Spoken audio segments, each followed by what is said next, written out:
en attendant que ça s'installe, je peux faire une intro très très rapide. En 2 mots, donc nous chez Heroku, on administre un serveur de mail, alors qu'un petit serveur, on a moins d'une centaine de comptes dessus, c'est un peu type chaton pour ceux qui connaissent. Et on s'est pas mal posé de questions sur l'éco-conception de tout ça, sur comment améliorer un peu l'empreinte environnementale de ce service. Et alors sur le sujet de l'empreinte environnementale du mail, c'est un sujet qui a été battu, rebattu à pas mal de reprises. On sait que vider sa boîte mail, ça sert pas à grand chose pour diminuer l'empreinte environnementale du mail. Et plus précisément, on a vite compris que tout ce qui était éco-conception logicielle, on va dire pure entre guillemets, ça atteignait très, très rapidement ses limites. Et on s'est posé un petit peu la question de comprendre si et comment on pouvait aller plus loin et d'essayer de comprendre comment est-ce que des éventuelles évolutions des usages en fait permettraient de gagner un peu en matière d'impact environnemental. Pour ça, on a proposé à la team Hublot de faire une ACV, en fait, donc une ACV comparative sur certains cas d'usage en essayant de mesurer ce que ça voudrait dire de mettre en place certains leviers, en fait, leviers d'usage. Alors, ouais, je renvoie ton écran. Enfin. Voilà, c'est bon. Donc voilà. Et donc on a proposé à la team Hublot de bosser là-dessus. Je précise que du coup c'est un projet qui a été réalisé en très grande partie grâce à un financement de l'ADEME, de l'appel à projet Econum, et on remercie vraiment l'ADEME de permettre ce genre de projet de réflexion parce que c'est assez chouette. Du coup, tu peux passer à la slide suivante parce que j'ai globalement dit ce qu'il y avait écrit dessus.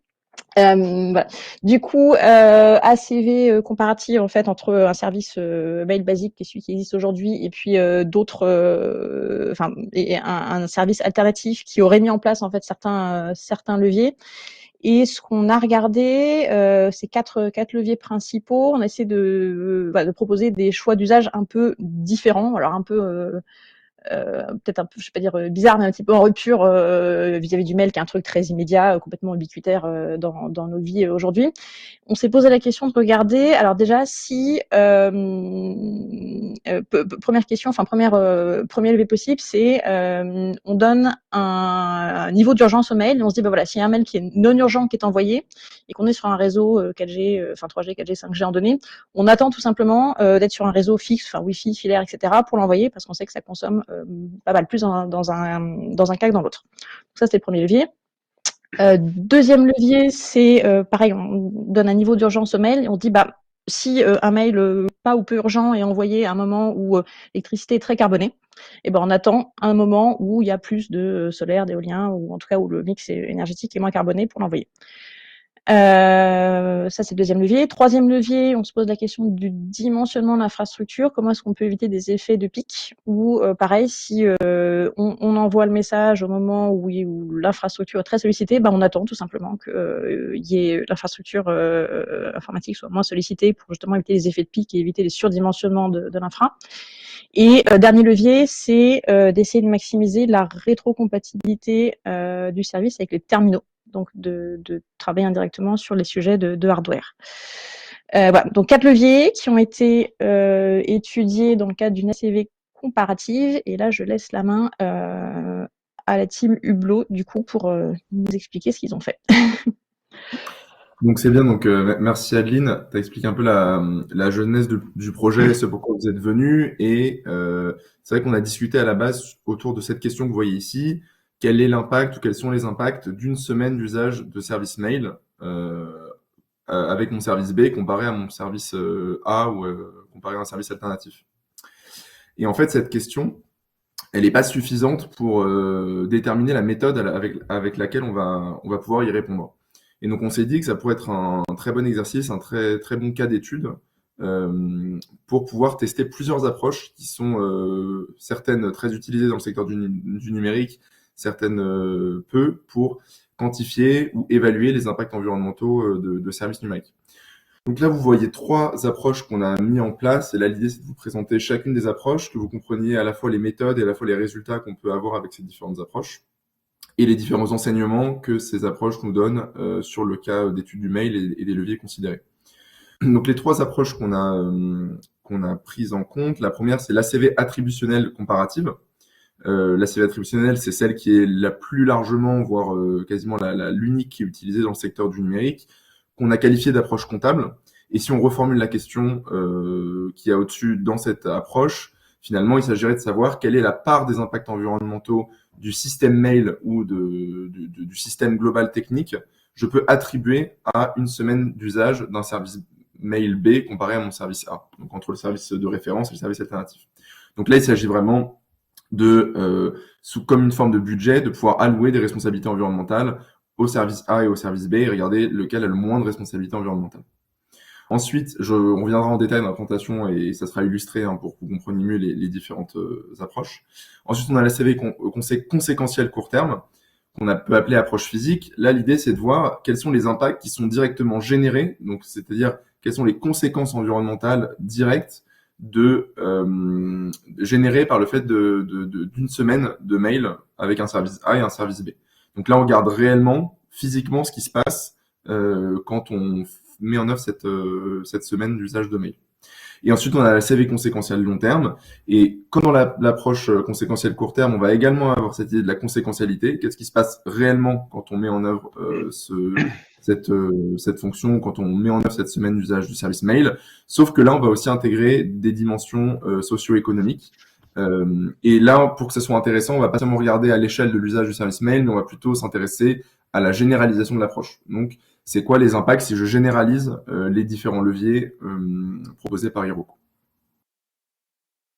Pour des questions de praticité, de disponibilité des données, de possibilité d'application de la méthode, tous les leviers sont pas évalués dans toutes les approches. Donc là, vous avez, je vais pas rentrer forcément dans les détails, mais vous avez quel levier on a évalué dans chacun des différents types d'approches. On pourra y revenir dans les questions si vous voulez savoir exactement pourquoi on n'a pas pris en compte certains des leviers dans les différentes approches. Et je laisse la main à Eric pour la partie attributionnelle. Ok. Donc, comme le disait David, la partie attributionnelle, elle est assez classique, donc c'est pas forcément là-dessus qu'on va passer le plus de temps. L'intérêt de l'étude a été vraiment aussi pédagogique. Voilà. Donc, la méthode attributionnelle, voilà, une méthode ACV ISO. On est bien sur une dimension d'allocation. Donc là, par exemple, ce que vous voyez en haut à droite, là, c'est un camembert. Donc on peut imaginer que ça représente les impacts issus de la technosphère au sens très large. Et donc ce qu'on va chercher à faire dans une méthode attributionnelle, c'est vraiment de déterminer la responsabilité de notre unité fonctionnelle. Donc là, on voit l'usage d'un service mail pendant une semaine. Par rapport à ce camembert. Donc, c'est quelle quote-part je peux attribuer à mon service à partir de l'impact global issu de la technosphère. Je précise peut-être si vous avez des questions, je ne sais pas à quel point tout le monde est familier avec les méthodes d'ACV, je pense pas tout le monde, donc peut-être n'hésitez pas si vous avez des questions, y compris sur la méthode attributionnelle classique, entre guillemets. N'hésitez pas à les poser. On l'a pas précisé, mais technosphère correspond à l'ensemble des techniques, donc à l'ensemble des systèmes techniques humains. Ouais. Et je pense qu'à l'issue de la présentation des trois méthodes, c'est une manière aussi un peu de débunker. On a tous, je pense, entendu des chiffres circuler sur l'envoi d'un mail, et quelque part, ça avait presque un effet négatif. Le fameux 22 grammes. Donc la CV, voilà, attributionnelle a vraiment vocation à travailler sur une responsabilité à un instant T. On fait une photo et on se projette pas sur le futur. Autre élément important, donc cette publication, elle va être disponible et on a souhaité travailler autant que faire se peut, et au final, on n'a que des données ouvertes en fait. Donc tout sera partageable et vous pourrez les regarder en détail. On a travaillé sur des indicateurs donc en multicritères. Donc en gros, à l'échelle européenne, le Product Environment Footprint, qui est un guideline, indique 16 indicateurs, et à l'échelle des services numériques, donc la publication de l'ADEME, le PCR, sur les services numériques. On sélectionne 5, on va dire, obligatoires, c'est-à-dire qui sont plus importants sur le domaine du numérique. Donc, c'est les 5 qui sont listés ici. Et donc, on s'est focalisé sur ces 5-là. Peut-être Bruno, pardon, si tu es là. Oui. Donc là, il a fallu essayer de voir un petit peu l'impact réel des emails et du coup leurs caractéristiques, c'est-à-dire leur poids, pour pouvoir ensuite les décliner sur les impacts réseau, sur les impacts de traitement pour les machines, serveurs, et aussi leur impact sur les clients. Du coup, on a sélectionné un certain nombre de paramètres, donc la fréquence de réception et d'envoi des mails, la taille des mails, le nombre de pièces jointes et le nombre de destinataires. Parce que quand on met 10 destinataires, en fait, le mail va être en quelque sorte dupliqué par le serveur vers ces 10 destinataires. Donc voilà, c'était les paramètres qu'on souhaitait étudier. Alors l'idée, c'était de retrouver des statistiques, des moyennes, des écarts types sur ces différents paramètres. Alors, on a cherché d'abord sur les statistiques mail en ligne. On n'a pas trouvé grand-chose parce qu'il y a énormément de données qui concernent les mailers, disons les gens qui font des communications par mail, mais ils sont très dirigés vers l'activité de promotion en ligne. Ensuite, il y a un corpus qui est assez souvent utilisé, qui est le corpus Enron, qui est une masse de 600 000 mails qui avait fuité en provenance de la société Enron, qui est souvent utilisé d'ailleurs dans les études académiques. Mais le souci, c'est que ces mails sont quand même datent de début 2000. Et on a pu se rendre compte qu'en faisant des statistiques sur les serveurs qu'on avait les mails qu'on avait sur notre serveur, ils étaient beaucoup plus légers que ceux qu'on envoie maintenant. Et donc, ce qu'on a fait, c'est qu'on a récupéré des statistiques sur les mails de notre serveur en accord avec un certain nombre d'utilisateurs qu'on a déterminés comme étant des utilisateurs types. Et ensuite, donc du coup, on a utilisé des parseurs de mails pour établir des statistiques qui ont été ensuite reprises dans l'évaluateur de la Excel pour faire la CV attributionnelle. Pour l'anecdote, j'ai essayé d'abord avec le paquet Python Mail pour les gens techniques un peu. C'était beaucoup trop long, ça c'était parti pour durer plusieurs jours. Et du coup, on a créé un petit outil open source qui s'appelle Mail Inspector, qui a été fait en Rust pour pouvoir récupérer ces statistiques. Je te rends la main, Eric. Oui, et peut-être noter aussi que on a défini aussi l'urgence des mails, du coup. Ah oui.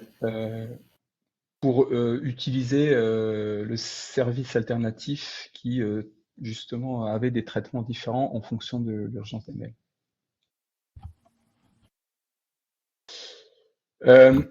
Donc, ACV attributionnel, des premiers résultats. Encore une fois, le chiffre n'est pas forcément important. Là, on était à 123 grammes sur une semaine d'usage de ce service.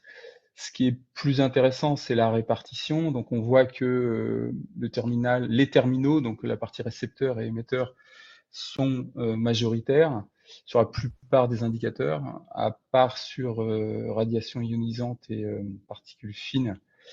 Mais ça, c'est plus dû à la partie usage, justement. Ce qui est plus intéressant, c'est de changer finalement des règles d'allocation. Donc, le précédent, on était sur une allocation au temps d'usage. Ça veut dire que, comment dire, le temps d'usage considéré, c'est en général sur des smartphones, PC, on est à 3 heures par jour, quelques variations. Et ce qui veut dire que si j'ai un service qui utilise 1 heure de device, il y a 1/3 de la quote-part de fabrication qui va être attribuée à mon service. Donc c'est vraiment, voilà, c'est une attribution par rapport au temps d'usage. Et c'est l'approche ACV classique. Et on peut la comparer avec un amortissement par temps de possession. C'est-à-dire que plutôt que 3 heures, je vais prendre 24 heures de ma journée, par exemple. Et forcément, ça change un peu la donne. Et à ce moment-là, on a une variation substantielle dans le poids relatif des terminaux. Et on voit que c'est plutôt le stockage et le traitement qui deviennent majoritaires. Et donc, il n'y a pas de vérité absolue, mais c'est important à avoir en tête. Et notamment, le fameux 22 grammes de l'étude ADEME, qui date maintenant de très longtemps, venait principalement des terminaux et de cette règle d'amortissement par temps d'usage. Ensuite, ouais, non. Oui, si, excusez-moi. Vous m'entendez? Ouais. C'est possible de J'ai un réexpliquer. écran, donc je vous vois pas. Hein. Oh, pas de souci. C'est juste pour réexpliquer cette partie allocation qui fait que ça change la donne. Ouais. Donc, l'allocation par temps d'usage, tu pars du principe que ton dénominateur, on va dire, quand tu fais ton allocation, c'est le temps d'usage et non pas le temps de possession. Donc, pour chaque terminal, tu vas considérer, tu vas avoir des stats, ou alors tu es capable de le compter si tu as des stats précises. Hein. Mais par exemple, ADEME-ARCEP produisent des rapports annuellement où il y a des statistiques nationales, par exemple, sur le temps d'usage moyen d'un smartphone, d'une télé, d'un PC, d'un laptop, etc. Et donc, à partir de là, donc tu vas avoir, comment dire, dans la partie usage en tant que tel, la consommation liée à cet usage, et dans la partie fabrication, tu vas allouer la quote-part de l'usage de ton service par rapport au temps d'usage global. Donc c'est pour ça que si je prends un exemple simple, partons du principe que j'ai 3 heures d'usage de mon smartphone globalement. Si je regarde tous les jours 1 heure de Netflix, ben, je vais avoir un tiers de l'impact de fabrication de mon smartphone qui va être attribué au service Netflix. D'accord? Là où des amortissements qu'on va retrouver peut-être pour des bilans carbone, par exemple, qui sont plus par temps de possession, eh ben, je vais avoir 1 sur 24 et pas 1 sur 3. Est-ce que c'est plus clair? Ok, oui. Merci. Et forcément, donc le terminal de l'utilisateur final est moins mutualisé. Et donc, on se retrouve avec des temps d'usage plus restreints que sur des infrastructures, des serveurs qui tournent H24. Voilà. Et donc, mécaniquement, on va dire, le poids mis sur les terminaux est souvent particulièrement élevé. Un autre levier donc qu'on a considéré, c'était l'impact sur le réseau, changement d'usage. Donc de dire, je vais considérer justement la notion d'urgence de mon mail et donc ne pas utiliser le réseau mobile quand c'est pas nécessaire.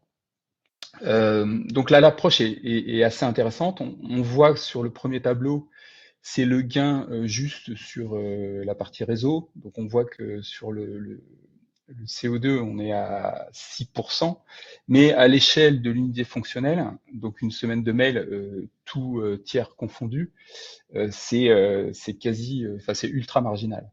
C'est pas forcément, comment dire, étonnant, puisque le poids du mail est plutôt restreint. Par contre, c'est une démarche qui est certainement intéressante dans d'autres usages, type justement vidéo, où l'usage du réseau, enfin la sollicitation du réseau est bien plus importante. Le troisième levier, c'était l'idée de toujours utiliser la fonctionnalité urgent, non urgent, mais à l'échelle de l'infrastructure. Donc, comme le disait Adeline en intro, la notion de pic, elle est super importante dans tout ce qui est infrastructure, que ce soit réseau électrique, réseau tout court, mais aussi finalement infrastructure de type data center. Et donc, ces infrastructures sont globalement comment dire, conçues pour supporter le pic. Donc, arriver à lisser et à diminuer la taille de l'infrastructure pour éviter cet effet pic, c'est certainement un levier qui est assez intéressant.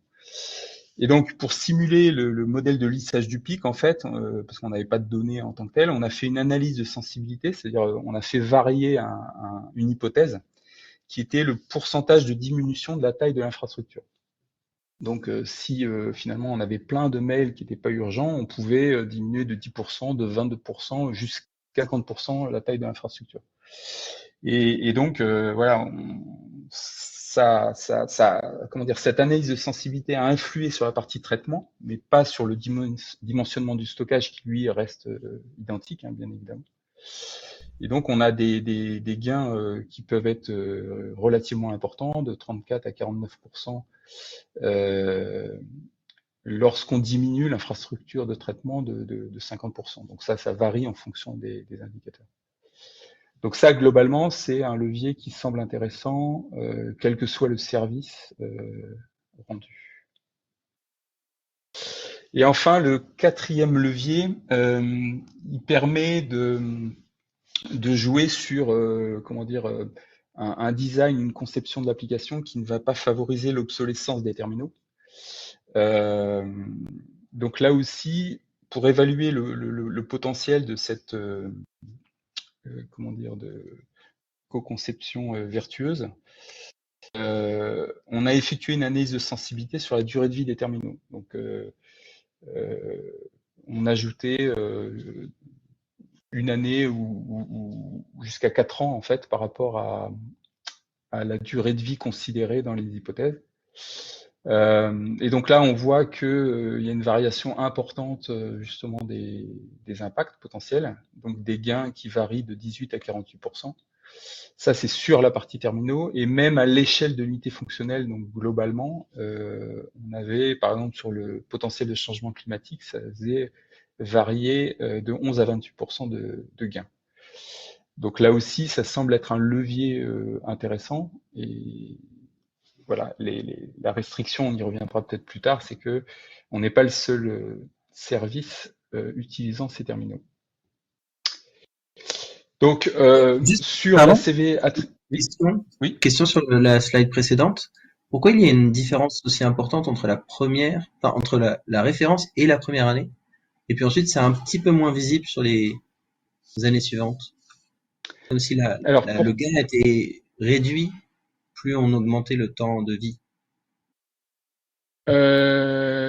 Alors, qu'est-ce que je peux te dire spontanément, parce qu'on l'a pas fait la semaine dernière, mais donc la référence, on devait être sur 3 ans, je pense, donc en passant à 4 ans, parce que là, tout est relativement proportionnel par ailleurs. Donc un gain d'un quart, ça le ferait pas. J'espère, faudrait que je me replonge dans le truc, parce que là, j'ai le cerveau un peu brouillon. Donc, en tous les cas, oui, parce que là, on se focalisait sur les terminaux, là, sur le slide, enfin, sur le graphique du haut, et sur l'unité fonctionnelle en bas.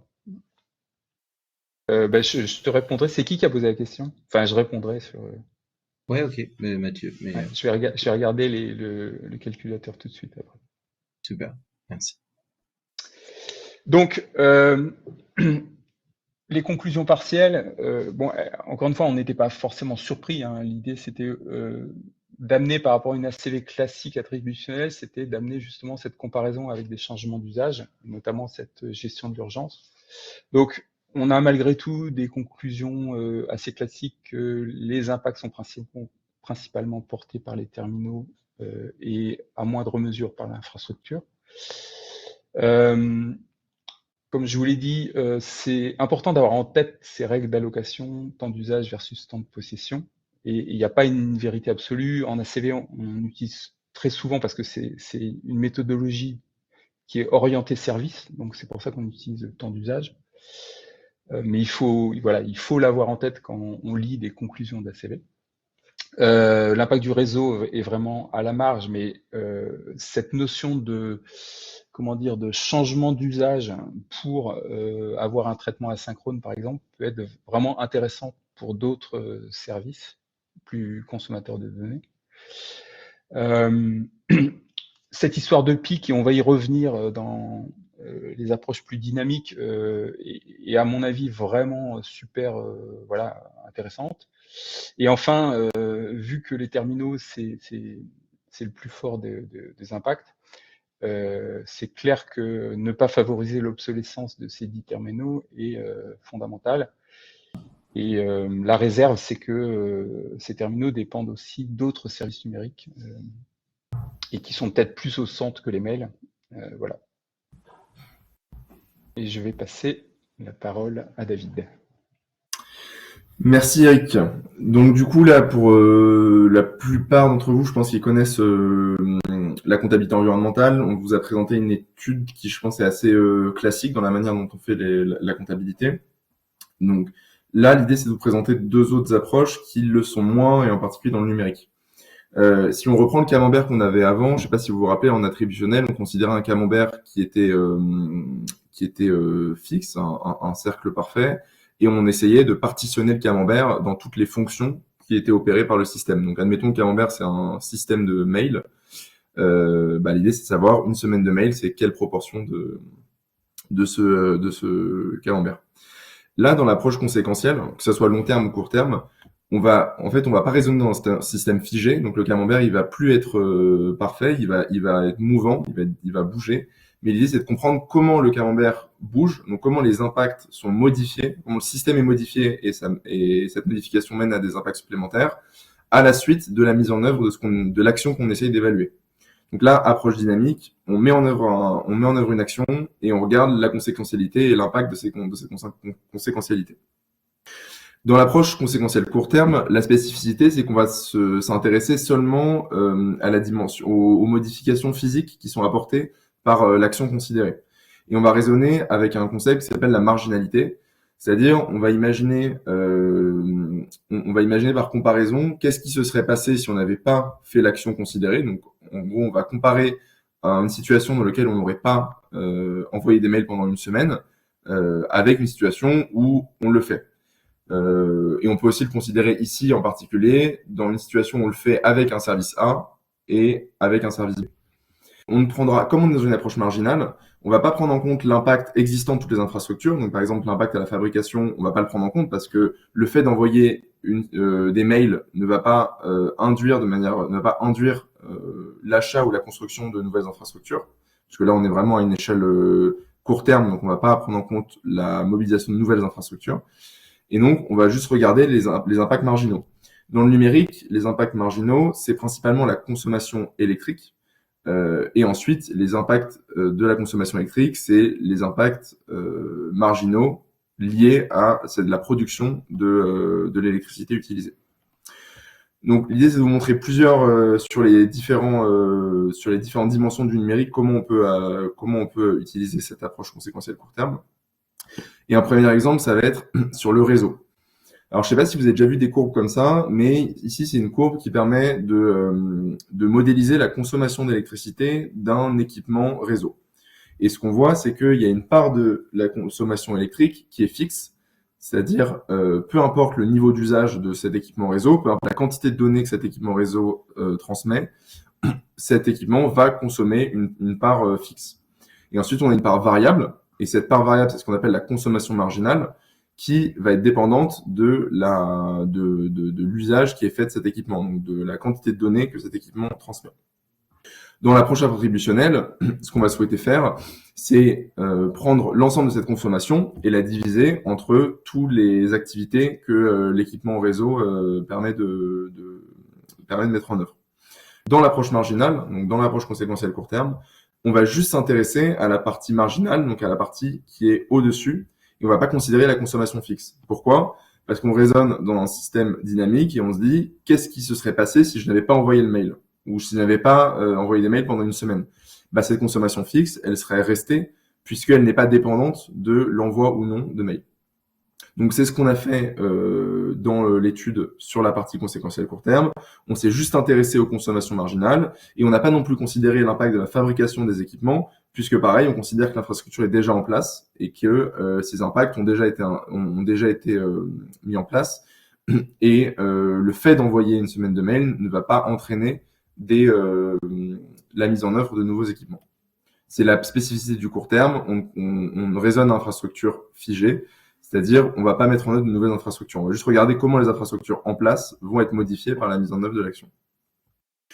Un autre exemple, et je laisserai Bruno nous expliquer comment on l'a mis en œuvre dans Heroku, c'est sur la consommation marginale des serveurs. Donc je te laisse, si tu veux, Bruno, expliquer comment on l'a fait pour ça. Oui, donc là, l'idée, c'était, il y avait deux possibilités. Soit on prenait le serveur de production et puis on essayait d'envoyer manuellement un certain nombre de mails et voir s'il y avait un impact sur la production.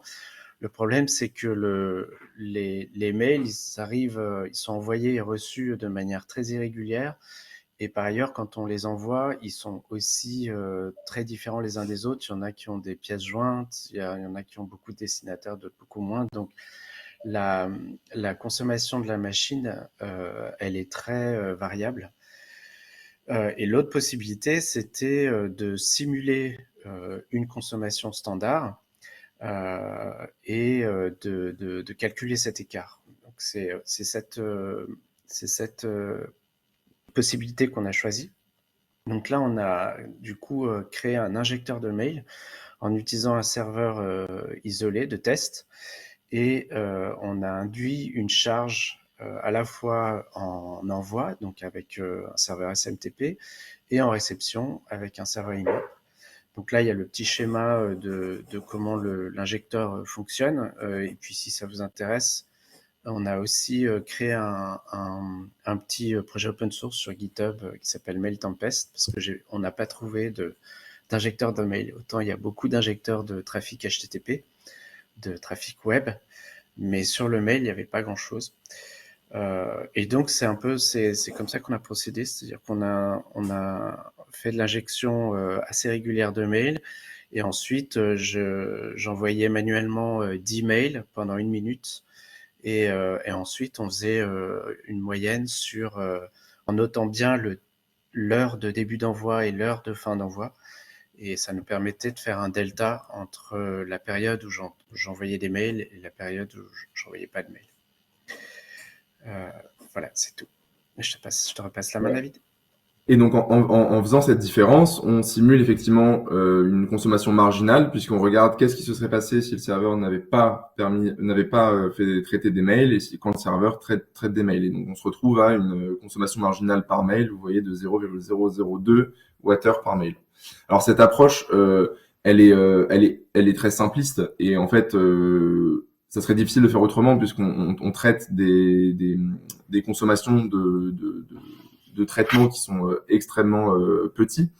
Et donc, du coup, il y a plein d'autres variables qui rentrent en jeu et qui vont polluer l'évaluation. Donc, on l'a fait plus dans une idée d'expérience de pensée pour illustrer ce que serait la marginalité, la consommation marginale d'un serveur. Le chiffre, il faut le prendre avec des pincettes parce que l'état du serveur au moment du traitement, sa température, par exemple, ou la vitesse des ventilateurs, ça peut être des choses qui vont influer. Et quand on voit la faible quantité d'énergie, la faible quantité d'électricité marginale qui est consommée, on voit que l'incertitude en fait fait que cette valeur est une valeur qu'il faut vraiment prendre avec des pincettes, quoi. Là, donc, on a regardé comment on prend la consommation marginale à la fois sur le réseau et sur l'infrastructure, sur les serveurs. Mais ensuite, cette consommation marginale, comme en comptabilité attributionnelle classique, on veut savoir quel est son impact environnemental. Dans une approche attributionnelle, on va juste regarder l'impact moyen d'une unité de consommation d'énergie sur le réseau électrique français. Sauf que dans l'approche marginale, on peut pas faire ça, parce que faire ça, ça voudrait dire que on considère que l'unité de consommation supplémentaire, elle va entraîner à ce que l'ensemble des unités de production sur le réseau français augmentent leur production de manière proportionnelle. Sauf que ce qui va se passer en réalité, c'est que il y a une centrale en particulier, ou il y a une unité une centrale de production en particulier qui va répondre à cette surconsommation. Et en approche marginale, en approche conséquentielle court terme, il faut identifier quelle est la source qui va produire cette unité de consommation supplémentaire. Pour ça, il faut s'intéresser à comment fonctionne le marché de l'énergie. En faisant très simple, ce qui se passe, c'est que on va allumer les centrales en fonction de plusieurs critères, mais principalement leur coût et leur impact environnemental marginal, c'est-à-dire l'impact de la production d'une unité d'énergie. on a utilisé les données d'Electricity Map pour essayer de calculer l'impact marginal du réseau français en fonction des mois et des heures de la journée. Donc, ce que ça veut dire, c'est si je consomme une unité d'énergie supplémentaire, par exemple à 1h du matin en janvier, eh bien, la centrale qui va produire la source d'énergie par laquelle on va produire cette unité d'énergie, elle émettra 461 grammes de CO2 équivalent par kilowattheure consommé. Je rentre pas forcément dans les détails ici, mais ça nous a permis d'avoir cette courbe qui est une moyenne, sur l'année en fonction des heures. Et on voit ici qu'on a 2 pics qui est assez classique, hein, et qui est un profil de courbe qui correspond à ce qu'on pourrait avoir avec une approche attributionnelle. Mais par contre, on est sur des impacts qui sont beaucoup plus hauts que des impacts qu'on doit calculer en attributionnel, puisque en général, l'impact marginal de l'électricité, il va être fait avec il va être fait avec de l'électricité plutôt carbonée, donc avec des sources d'énergie fossiles, puisque on a une consommation qui est la consommation classique. Quelle centrale va produire l'unité supplémentaire? En général, si toutes les centrales bas carbone sont déjà à leur maximum de production, ça va être une centrale à énergie fossile. Si on regarde les résultats. Excuse-moi, David, j'ai une question à propos de ça. Je suis assez étonné l'hypothèse de dire que toute énergie supplémentaire qu'on va consommer par rapport à un scénario de référence se fait forcément sur la centrale marginale, du coup la plus intensive en carbone, me semble très très forte. Là, dans le cas d'un petit serveur mail comme ça, c'est pas le petit choix que je vais faire sur mon petit serveur mail qui va faire qu'une centrale à charbon se met en route ou pas. Est-ce qu'il n'y a pas des notions de quelle est la quantité d'énergie qu'on consomme par rapport à la quantité d'énergie globale du pays pour se dire qu'on est responsable dans un ratio plus ou moins important de cette électricité marginale supplémentaire? Alors, il y a 2 questions dans ta question. C'est une très bonne question, hein, et la conclusion de cette approche, hein, c'est que c'est pas forcément utile de l'utiliser pour des cas d'usage aussi petits dans le numérique. Mais donc, pour ta question, quand tu parles d'attribuer de responsabilité, là, tu restes dans le paradigme attributionnel. Donc là, effectivement, on sort de l'approche conséquentielle court terme. Par contre, ce qui peut être fait en général, c'est plutôt utiliser une approche probabiliste, où on va faire des modèles plus complexes. Par exemple, Electricity Map a un modèle d'électricité marginale qui se base sur des régressions linéaires. Et il va voir en fonction de plein de critères météo par exemple, ou critères de l'état du réseau, quelle centrale où est-ce que tu te trouves sur le réseau, quelle centrale va réellement produire ton électricité marginale. Là, c'est quelque chose qui est super simple et qui implique pas mal de moyennes. Donc effectivement, en fait, pour des si petites quantités d'énergie, c'est impossible de savoir réellement quelle est la chaîne de conséquences, de tirer la chaîne de conséquences jusqu'à arriver à la centrale qui va réellement produire l'unité de consommation supplémentaire. C'est pour ça que, mais par exemple, si tu utilises une base de données conséquentielle, en général, elle va avoir une approche qui est une approche similaire, alors peut-être un petit peu plus complexe, mais elle va aussi travailler sur des moyennes, et tu vas avoir du coup une électricité marginale moyenne. Dès qu'on est en paradigme conséquentiel, d'un coup, l'intensité carbone de la France passe à 500 grammes de CO2 Exactement. par kilowattheure plutôt que 50. Ouais. Mais parce qu'en fait, on est en unité supplémentaire. On considère quand même que toute chose égale par ailleurs. En fait, ça va être intéressant, par exemple, si on veut faire de la planification sur les véhicules électriques. Quand est-ce que je veux charger mon véhicule électrique? C'est là où c'est vraiment intéressant. Quand est-ce que je veux charger mon véhicule électrique? Ce qui va compter, en fait, c'est l'électricité marginale. Parce que si tout le monde se met à... si je prends par heure, mais que je prends une intensité moyenne, finalement, mon intensité moyenne, elle va regarder la moyenne dans le passé. Ou alors une hypothèse sur la moyenne dans le futur. Mais sauf que si tout le monde se met à charger, la moyenne, elle va changer. Parce que va y avoir une chaîne de conséquences qui va amener à allumer des centrales plus carbonées. Et donc, ce qui compte vraiment quand on veut rajouter une unité de consommation supplémentaire, c'est l'électricité marginale. Si on pense vraiment dans les dynamiques sur ce qui s'opère réellement. Ok, intéressant. Je sais pas si ça répond à tes questions. Effectivement, je comprends que ça soit pas forcément évident parce que dans le cas de notre unité fonctionnelle, et c'est une des conclusions de cette approche elle n'est pas vraiment utile. C'est vraiment Oui, parce qu'on est sur over-engineering. des très petits volumes qui vont pas vraiment avoir d'impact systémique. Exactement. Mais Marche, enfin, merci. c'est une très bonne remarque. Ouais. S'il y en a J'ai une deuxième question. Moi, David, si ça t'embête pas. Comment vous avez construit ce tableau-là, du coup? Parce que tu disais que c'était Electricity Map, mais à droite, tu es sur ADEME RTE. Du coup, c'est quoi la source de base? C'est vous qui l'avez construit? Alors je vais détailler, je suis allé assez rapidement. On a pris l'intensité carbone, il me semble que c'est l'intensité carbone en phase d'opération, donc pas sur le cycle de vie que sur le use, en fonction heure par heure, sur l'année 2022, il me semble, qui était disponible. Et ensuite, on a pris une hypothèse RTE-ADEME qui dit que 75% de l'électricité marginale est... alors, il faut que je retrouve, mais il me semble que 75% de l'électricité marginale en France est produite par des centrales fossiles et 25% par des centrales nucléaires. Et donc, du coup, ce qu'on a fait, c'est qu'on a considéré que les moments où l'électricité est la plus carbonée, c'est les moments où l'électricité marginale est produite avec de l'électricité fossile. Et donc, on a utilisé une moyenne d'impact en phase d'opération de centrales fossiles. Donc, autour de en fait, c'est 650 grammes de CO2 par kilowattheure d'ailleurs. Et donc, c'est pour ça que vous voyez ici, quand on est à 0, ça veut dire que à minuit, en juillet, tout le mois de juin, en juillet, l'électricité, on la considère qu'elle était produite avec des centrales fossiles. Voilà. Ok. Et l'impact marginal de la centrale nucléaire, c'est 0. Puisque l'impact, il n'est pas sur le carbone, en tout cas, il n'est pas dû à la phase d'opération. C'est pas le fait de produire l'électricité qui a des impacts, c'est le fait de construire la centrale, principalement.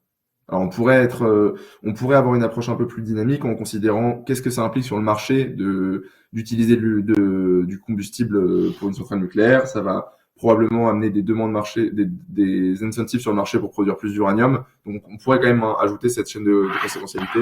On l'a pas fait évidemment parce que c'est un modèle très simple. Ça répond à ta question?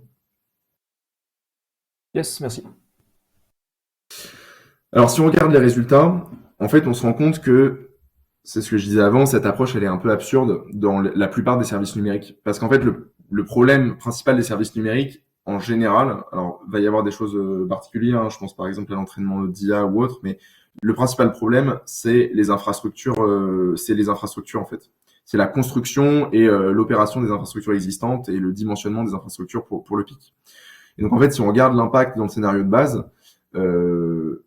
dans l'approche conséquentielle court terme, une semaine, donc on est sur une semaine d'usage du mail dans le service classique, c'est 0,20 grammes de CO2 équivalent versus 180 grammes de CO2 équivalent dans l'approche attributionnelle. Donc on voit que vraiment c'est quasiment nul en fait l'approche conséquentielle. Mais c'est important de le voir parce que quand les gens pensent dans leur tête le fait d'envoyer un mail c'est impactant, en fait ils sont dans une approche attributionnelle. Ils s'imaginent une approche attributionnelle. Enfin en tout cas ils utilisent des chiffres qui sont des approches attributionnelles. Et il faut bien comprendre la différence entre dire le fait d'envoyer un mail, finalement, ça a quasiment pas d'impact. Ce qui a de l'impact, c'est les dynamiques de l'infrastructure, c'est l'infrastructure qui doit être mise en œuvre pour envoyer des mails. Et ça, on ne peut le voir qu'avec l'approche attributionnelle qui va plutôt évaluer les responsabilités des infrastructures existantes. Donc c'est important dans la manière dont on présente les résultats de pas dire c'est le fait de faire ça on parle d'attributionnel qui entraîne ça, mais plutôt de dire ce service, cet usage, il a telle responsabilité environnementale. Et là, vous êtes dans l'hypothèse que l'infrastructure ne se mettra pas à l'échelle. Vous restez sur une échelle suffisamment basse pour pas se dire qu'il y aura des effets de scaling. Auquel cas, s'il y avait des effets de scaling, on le verrait dans l'approche conséquentielle. Par définition, le conséquentiel court terme, c'est en ça qu'il se différencie du conséquentiel long terme. Et merci pour les questions, ça me permet d'être plus clair. Le conséquentiel court terme ne considère pas les infrastructures supplémentaires. Le conséquentiel court terme, c'est la principale différence, c'est que il raisonne à infrastructure figée. Il va regarder comment les infrastructures existantes vont répondre aux demandes supplémentaires. Dans le conséquentiel long terme, là, on te donne la possibilité d'ajouter de nouvelles infrastructures. Avec le cloud, les infrastructures peuvent scaler à très court terme aussi, mais c'est pas c'est pas considéré de cette façon par l'approche attributionnelle court terme. Alors, c'est ton utilisation de l'infrastructure qui scale, mais pas l'infrastructure en tant que telle.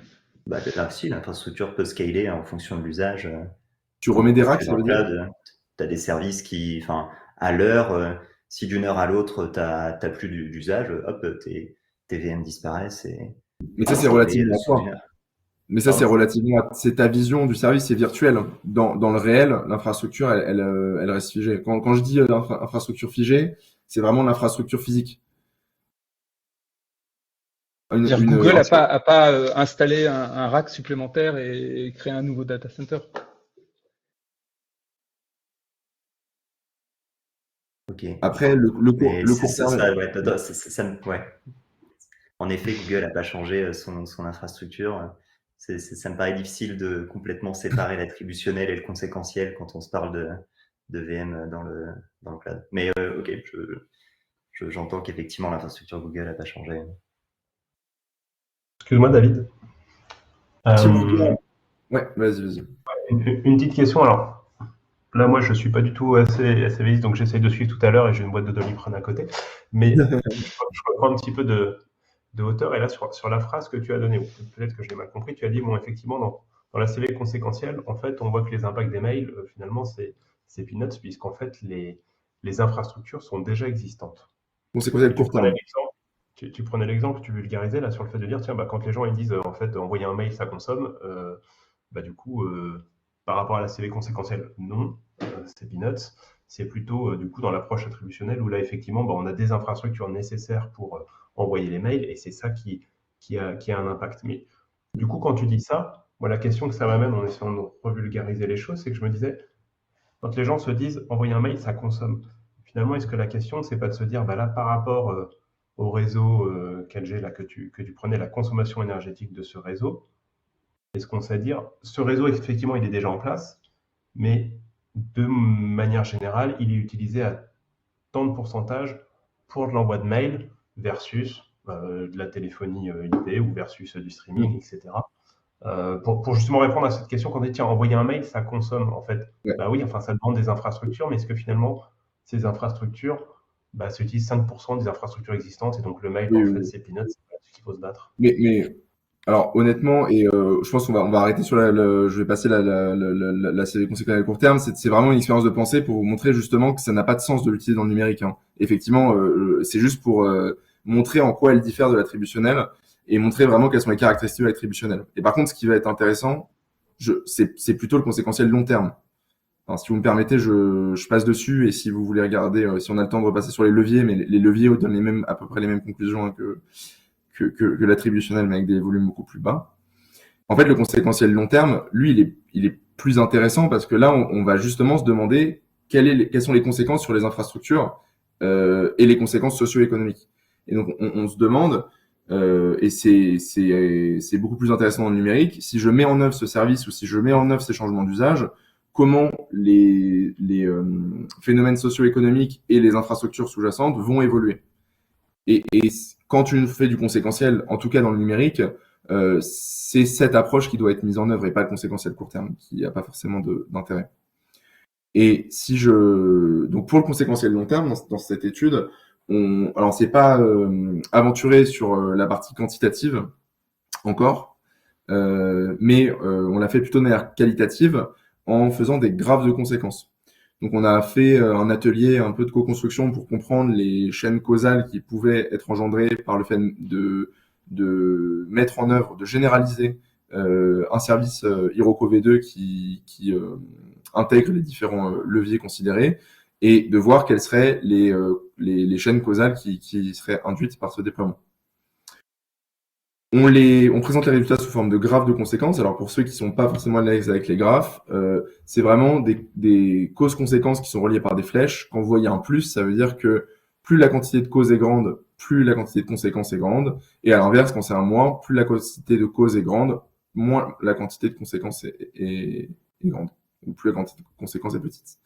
Et ensuite, on fait apparaître les facteurs externes qui sont également des causes qui influent sur une conséquence, mais qui sont pas directement liées à la conséquence initiale qu'on est en train de regarder. Donc, c'est une manière d'intégrer le graphe de conséquences dans son environnement social et technique. Un exemple, si on prend le levier 4, qui est la compatibilité du service mail avec les terminaux utilisateurs, dans l'approche conséquentielle court terme, on l'a pas vu parce qu'on le considère pas puisque c'est une infrastructure existante. C'est pas le fait d'envoyer une semaine de mail qui va entraîner le fait de produire un téléphone. Par contre, dans le conséquentiel long terme, on va le regarder. Et là, on va le regarder sous l'angle de l'augmentation de la compatibilité des terminaux. Si on déploie Iroko avec une forte rétrocompatibilité, on va augmenter la quantité de terminaux compatibles, ce qui va faire baisser le taux de renouvellement. Donc, on va moins renouveler nos appareils. Et logiquement, on pourrait se dire que moins renouveler nos appareils, ça réduit la quantité d'équipements mis sur le marché et donc ça réduit la quantité de matière, de pollution et d'énergie qui ont été nécessaires à produire ces équipements. Il y a deux problèmes. Le premier problème, c'est que le taux de renouvellement, comme l'a dit Eric, il n'est pas simplement dépendant du service mail. Et il faut comprendre que le taux de renouvellement, il est induit par plein d'autres choses, comme l'incompatibilité de l'ensemble des autres services ou l'obsolescence psychologique. Je vous invite, il y a un podcast de Técologie qui est sorti très récemment qui parle justement des différents facteurs qui influent sur le renouvellement des appareils et des smartphones. Mais il y a un deuxième problème, c'est l'effet rebond. Si on arrive réellement à réduire le taux de renouvellement, eh ben on va potentiellement dégager du revenu. Puisqu'on va mettre moins de revenus dans les terminaux qu'on achète. Et ce revenu, soit il va nous permettre de racheter d'autres terminaux, une montre connectée, un Apple Vision Pro, de participer à cet achat. Donc là, on a ce qu'on appelle un effet rebond direct. Soit on va réallouer ces revenus dans une autre activité qui potentiellement est elle aussi polluante. Donc qui va elle aussi consommer de l'énergie, va polluer, va consommer de la matière. Et donc le fait d'avoir ce graphe de conséquences, il nous permet d'avoir plutôt une réflexion dynamique sur finalement sur toutes ces causes-conséquences, comment je peux agir au-delà simplement de mettre en œuvre de la rétrocompatibilité. Par exemple, ça peut vouloir dire aller faire du lobbying pour obliger les autres services à être compatibles, ou alors rendre open source notre démarche de rétrocompatibilité pour permettre aux autres services de l'être également. Sur les effets rebonds, ça peut potentiellement pouvoir dire mettre des contraintes pour éviter que ces effets rebonds adviennent, ou sur les effets rebonds indirects, c'est-à-dire le revenu disponible amène à la réallocation budgétaire sur d'autres activités. Ça veut dire que on a besoin que l'ensemble des activités se décarbonent pour que pour que du revenu disponible n'entraîne pas la consommation d'activités qui soient plus impactantes. Un autre exemple, si on prend le levier 2, donc le levier 2 qui est le fait de déplacer la demande en dehors du pic du réseau.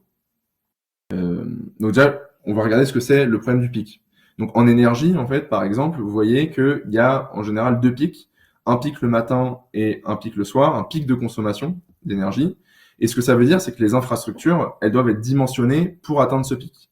Mais pendant tout ce temps-là, finalement, ces infrastructures-là, elles sont surdimensionnées. Et donc, une des approches par l'électricité, ça va être d'essayer de lisser ce pic-là pour maximiser le taux d'usage de ces infrastructures et minimiser les moments où et en fait réduire le pic pour réduire le dimensionnement des infrastructures. Un autre exemple plutôt plus micro, celui-ci. Vous prenez une voiture familiale. Les voitures familiales, si vous achetez une très grosse voiture, finalement, vous allez la dimensionner pour les pics de départ en vacances, qui font potentiellement l'été et l'hiver. Et si vous utilisez cette même voiture pour aller au travail, tout le reste du temps, elle est surdimensionnée. Et donc là, pareil, il y a un enjeu de trouver un moyen de lisser le pic des voitures. Ça peut être l'allocation, l'autopartage, qui va permettre d'essayer de lisser ce pic. Dans le numérique et dans les réseaux, on a aussi cet effet de pic. Alors là, vous avez un exemple qui est particulier puisque c'est un exemple de pic en comparaison avant et après le confinement. Mais ce que vous voyez, c'est que là, le pic, il est plutôt en soirée, vers 21h, au moment où il y a le plus de consommation de vidéos, etc. Et donc, si on le fait sous forme de graphe de conséquences, déplacer la demande dans le temps pour réduire le pic du réseau, ce que ça veut dire, c'est réduire la quantité de données en période de pic, ce ce qui permet de réduire la capacité du réseau installé et donc de réduire la nécessité de mettre en œuvre des nouveaux équipements pour absorber le pic. Et donc forcément moins d'énergie, moins de matière, moins de pollution. On fait apparaître 2 facteurs externes qui sont intéressants aussi à prendre en compte, c'est la croissance des autres usages synchrones. Aujourd'hui, on est dans une période où les usages synchrones, la quantité de données d'usages synchrones est en forte augmentation. Et donc, ce que ça veut dire, c'est que le pic, il est également en augmentation. Et finalement, le mail ne participe que très très marginalement à l'augmentation ou à la participation à ce pic. Et donc, il faut regarder ce pic dans le cadre multi-usage, de l'ensemble des usages, en particulier du streaming.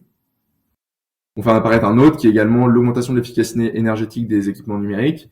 Si on met en œuvre des nouveaux équipements, on met en œuvre des équipements qui sont plus efficaces et donc on a, d'un certain point de vue, l'énergie par unité de données transférées qui est réduite. Là, on aurait pu faire apparaître également un effet rebond puisque effectivement on est plus efficace, mais on se sert de cette efficacité pour augmenter la capacité du pic et donc du coup on reboucle avec ici un effet rebond qu'on n'a pas forcément fait apparaître. Là, pareil, si on veut encore tirer les causes, les causes conséquences, la causalité, il faut se demander, finalement, qu'est-ce qui dimensionne le pic? Il y a l'augmentation du trafic, mais il y a aussi les évolutions technologiques qui peuvent permettre d'augmenter ou de diminuer le pic, la concurrence entre les opérateurs, la régulation, les aspects géopolitiques. En fait, on se retrouve finalement dans une analyse multidimensionnelle qui va beaucoup plus loin finalement qu'une simple comptabilité environnementale et qui nécessite d'avoir une très bonne connaissance de la dynamique qu'on est en train d'analyser. Ici, le pic de consommation du réseau. Là, on montre en fait que alors on approche le pic par les capacités d'interconnexion, qui est une manière de voir finalement le dimensionnement des infrastructures aux interconnexions avec les autres pays en France. Et on voit qu'on est sur une exponentielle, parce que le pic est en constante augmentation. Je ne rentre pas dans les détails, parce qu'on n'a pas forcément le temps, il serait plus intéressant d'avoir des questions. On a identifié un dernier levier qui est qu'on n'a pas forcément pu intégrer en fait dans l'approche attributionnelle ou conséquentielle court terme, puisqu'il n'est pas quantitatif, mais qui est le fait que finalement Iroko, là où il peut agir le plus, c'est pas tant sur la diminution des pics, puisque le mail est marginal par rapport à d'autres usages, mais par contre c'est d'entamer une réflexion sur la hausse des usages synchrones du numérique et finalement de voir comment on pourrait transposer cette idée de déplacement de la demande ou de réduction du pic dans les différentes infrastructures qu'on a pu voir à d'autres usages, par exemple le streaming. Alors effectivement, qui serait extrêmement difficile puisqu'on se bat contre des business models basés sur la croissance des usages et qu'on est dans une dynamique de croissance des usages synchrones. Je ne vais pas forcément entrer dans les détails. Finalement, en synthèse de l'étude, en ayant regardé ces différentes approches, ce qu'on en ressort, c'est que sur les 5 leviers, on a 2 leviers qui sont plutôt faibles, qui sont les leviers qui sont liés à la diminution du réseau d'accès, la modification des dynamiques du réseau d'accès et au déplacement de la demande dans le temps. Donc ça, qui sont les pics, en fait, jouer sur les pics du réseau électrique et du réseau déplacer la demande du réseau fixe du réseau Access vers le réseau fixe. Et ça, c'est assez faible parce qu'on a vu que c'était pas le mail finalement qui participe tant que ça à ces effets. On a quelque chose qui est le dimensionnement de l'infrastructure. Là, c'est un effet qui est moyen parce que l'infrastructure, finalement, à l'échelle du mail, c'est un moyen de réduire l'infrastructure mail. La rétrocompatibilité des services mail avec les terminaux utilisateurs, c'est un levier qui est extrêmement important, mais qui dépend aussi d'énormément d'autres services. Et donc, il y a une bataille qui est pas seulement liée au service mail, mais qui est liée à du lobbying et à finalement de faire pousser ces techniques de rétrocompatibilité pour les autres services. Et enfin, un cinquième levier qui est finalement le fait de participer à un informatique qui est moins synchrone, moins immédiat, qui est finalement celui qui permettrait le plus d'agir sur l'ensemble des dynamiques environnementales qui mènent à l'insoutenabilité du numérique. J'ai une question, David, je suis pas sûr d'avoir bien compris le levier 5. Dans le levier 5, si je reformule, c'est la conséquence physique, elle n'est pas directe, mais c'est plutôt en termes de culture, de société, le fait d'instaurer une culture de différer dans le temps d'usage du numérique. aurait des effets. Exactement. Exactement. Un anti-effet rebond, en fait. Exactement. Tu l'as dit. Et Je vais laisser excuse-moi, peut-être. Et cette publication pourrait en faire partie, quoi. Je laisse juste la parole à Hiroko, c'est la dernière slide, après je laisserai vos questions. Sur les apprentissages, peut-être que... Je peux continuer. Nous, ce qu'on a appris essentiellement, c'est toutes ces techniques et les différents types d'ACV conséquentiels et attributionnels qu'on connaissait pas. On a vu aussi la complexité de la modélisation, notamment celle qui était attributionnelle dans un gros calculateur. On a eu une confirmation en fait des limites de l'optimisation technique, ça s'en doutait déjà, mais là en tout cas ça l'a bien montré. Et puis on a vu le potentiel sur la rétrocompatibilité qui était importante, et puis surtout sur les usages des services mail, mais on peut facilement étendre à d'autres types de services en ligne. Merci Bruno. Allez, 59. Je ne sais pas s'il y a des questions qui sont passées dans le chat, ou s'il y a des gens qui veulent prendre la parole pour des questions.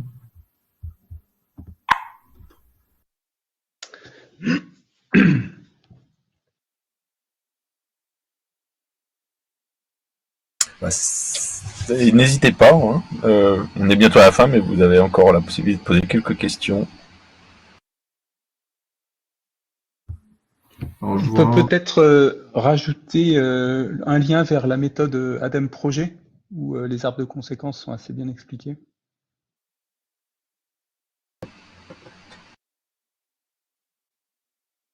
Peut-être. Sans doute.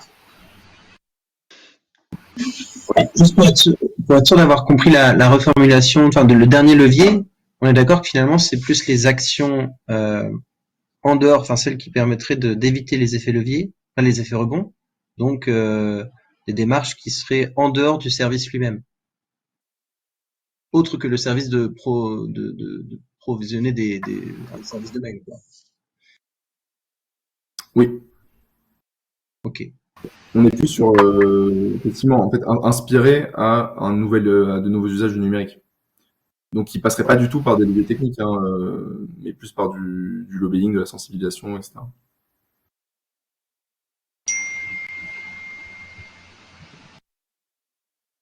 Eh ben, merci. Est-ce qu'on a fini ou il reste des réactions? Bon, a priori... Lucas, il y a Lucas qui a levé la main, mais c'est peut-être... Ouais, est-ce que vous m'entendez? Oui. Ok. Déjà, merci pour la présentation. Et est-ce que j'ai cru comprendre qu'on pouvait avoir accès à l'étude? Ça va être publié, les résultats et la méthode? Oui, Adeline, je ne sais pas si vous avez en tête le moment où ça va être publié. Plutôt Bruno, je passe mal. En fait, on va faire une série d'articles sur nos blogs respectifs de Blo et Hiroko, et il va y avoir un résumé qui sera publié sur le site de sur l'ADEME, et puis le rapport complet qui sera publié en Creative Commons sur le blog de Blo, sur notre à voir. Mais c'est pas encore fait, mais ça sera bientôt. On le mettra sur Mattermost. Ok, merci. Ouais, c'était dense en 1 heure. Les articles permettront de, si les sujets vous intéressent, permettront de le voir à tête reposée. Je lis les commentaires en même temps, c'est pour ça. Je me demande s'il n'y avait pas une main levée de Mathieu et que j'ai rebaissé sans faire exprès, je sais plus. Oui, en fait, c'était juste pour parler, enfin, j'imagine, que vous connaissez, mais il y a Ecomail, du coup, peut-être vous connaissez? Je sais pas si on peut appeler ça un concurrent ou plutôt un service qui fonctionne un peu de la même manière, mais qui, par rapport au 5e levier, qui propose 50% de tout ce qu'il touche qui est en fait retransféré vers des projets de développement de zones humides, de construction de ponts pour écureuils, enfin, tout ça. Et c'est assez amusant parce que du coup, ça veut dire qu'ils sont vraiment complètement sur ce levier, enfin, pas tout à fait sur la réduction du numérique, mais plus sur développement de tout ce qui va être biodiversité. Voilà. C'est une piste pour Hiroko. Ok.